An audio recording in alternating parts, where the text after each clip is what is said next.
L'Italia è porto solo se. Su questo tema si è data appuntamento a Venezia all'Hotel Excelsior del Lido l'Assemblea Generale Nazionale degli Agenti e dei Raccomandatari Marittimi, occasione anche per fare il punto sui temi della scottante attualità, come le proteste e la minaccia di bloccare i porti, in particolare Trieste.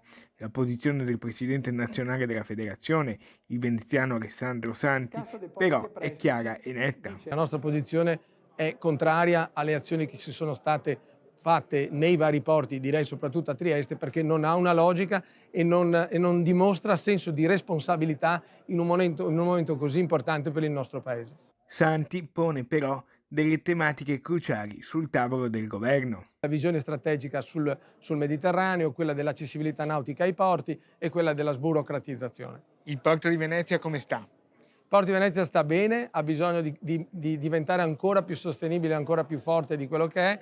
Gli interventi si stanno organizzando in maniera tale da arrivare a questo porto sostenibile nelle tre versioni, quindi nella parte ambientale, nella parte economica e nella parte sociale.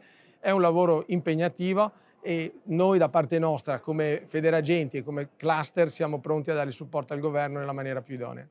Venezia acquisisce una nuova centralità importante nel sistema portuale italiano, come hanno sottolineato sia il presidente dell'autorità di sistema portuale di Venezia e Chioggia, Fulvio Lino Di Blasio, che l'ammiraglio Piero Pellizzari, direttore marittimo del Veneto. È molto importante anche il fatto che si sia scelto Venezia, che è vuol dire, un luogo in cui in questo momento si stanno verificando una serie di situazioni che sono bene o male comuni a varie realtà portuali italiane che qui in questo momento si verificano tutte allo stesso momento con qualche elemento di complessità in più. Stiamo lavorando molto insieme all'autorità di sistema portuale e credo che i risultati si possono già vedere, cioè quello che è il reperimento di alcune banchine da dedicare al traffico crocieristico ormai di fatto è una realtà.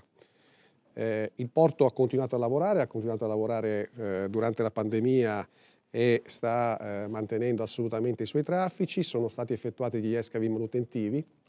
Proprio oggi ho firmato un'ordinanza per riportare gli escavi, gli pescaggi ai numeri originari del 2018